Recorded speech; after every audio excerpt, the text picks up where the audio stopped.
안녕하십니까? 오늘은 한국중증외상센터의 현실과 도전, 그리고 이를 둘러싼 다양한 이야기를 다뤄보겠습니다.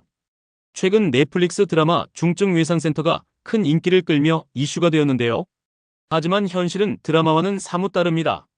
특히 이국종 교수의 실제 이야기를 중심으로 국내외 중증외상센터의 명암을 살펴보겠습니다.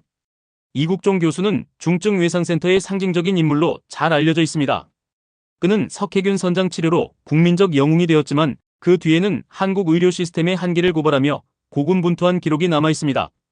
한국에서는 매년 약 3만 명의 외상 환자가 발생하지만 그중 1만 명은 적절한 치료를 받지 못해 사망합니다. 이는 예방 가능한 죽음입니다. 하지만 이 교수가 몸담았던 아주 대병원 권역 외상센터는 병원과의 갈등으로 수년간 어려움을 겪었습니다.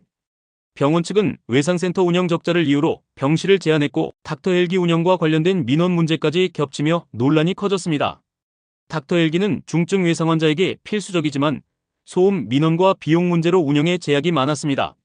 이런 현실 속에서 이 교수는 결국 센터장직을 내려놓겠다는 결정을 내렸습니다. 최근 방영된 드라마 중증 외상센터는 주인공 백강혁이 여러 난관을 극복하며 환자를 살리는 이야기를 다뤘습니다. 하지만 현실은 어떨까요? 드라마 속에서는 정부와 병원의 전폭적인 지원이 이루어지지만 실제로는 재정 문제와 인력 부족으로 많은 외상센터가 어려움을 겪고 있습니다. 특히 전공의들이 외상외과를 기피하면서 의료진 부족 문제가 심각합니다. 드라마처럼 희망적인 결말을 기대하기 위해서는 현실적인 지원이 뒷받침되어야 합니다. 그렇다면 해외에서는 어떻게 운영되고 있을까요? 미국은 외상센터 시스템에서 선진적인 사례로 꼽힙니다. 미국은 지역별로 등급화된 외상센터를 운영하며 ACSCOT가 이를 검증하고 관리합니다. 1등급 외상센터는 대도시에 위치해 전문 의료진과 장비를 갖추고 있으며 예방 가능한 사망률을 크게 낮췄습니다. UC 샌디에이고 외상센터는 세계적인 모델로 꼽히며 응급 헬기와 체계적인 데이터 관리 시스템을 통해 환자 생존율을 높이고 있습니다. 하지만 미국에서도 단점이 없는 것은 아닙니다. 응급의료비가 환자 개인에게 청구되면서 막대한 비용 부담이 발생하기도 합니다. 예를 들어 한 한국인이 그랜드 캐니언 사고 후 치료받으며 약 10억 원의 진료비 청구서를 받았습니다. 그렇다면 한국 중증외상센터가 나아갈 방향은 무엇일까요? 전문가들은 정부와 지자체의 적극적인 지원이 필요하다고 강조합니다.